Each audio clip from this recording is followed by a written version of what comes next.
السلام علیکم ورحمۃ اللہ وبرکاتہ۔ بسم اللہ الرحمن الرحیم۔ رب اشرح لی صدری ویسر لی امری واحلل عقدۃ من لسانی یفقہوا قولی۔ اللہم صلی علی محمد وعلی آل محمد کما صلیت علی ابراہیم وعلی آل ابراہیم انک حمید مجید۔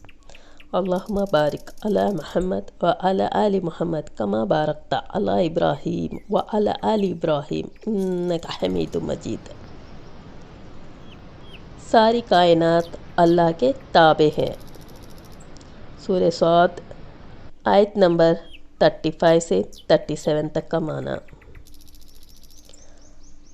حضرت سلیمان علیہ السلام نے اللہ تعالیٰ سے دعا مانگی کہ اے میرے رب، میری بخشش فرما دے اور مجھے ایسی سلطنت دے جو میرے بعد کسی کو میسر نہ ہو، یعنی میرے بعد کسی کو نصیب نہ ہو۔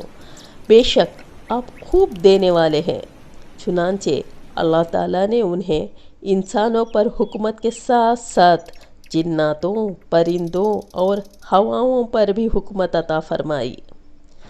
جنات کو جو خدمت پہ جو کام میں لگاتے تھے وہ اسے انجام دیتے، یعنی اسے پورا کر دیتے۔ آپ جہاں چاہتے ہوائیں آپ کو وہاں پہنچا دیتی۔ یقیناً زمین، آسمان، پانی، ہوا اور کائنات کی ساری چیزیں اللہ کے حکم کے تابع ہے۔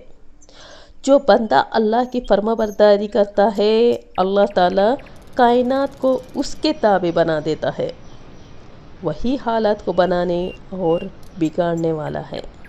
ہواؤں کو نفع نقصان کا حکم دینے والا بھی وہی ہے۔ اس لیے اللہ کو راضی رکھنا چاہیے اور اسی سے ہر چیز کا سوال کرنا چاہیے۔ جزاک اللہ خیر۔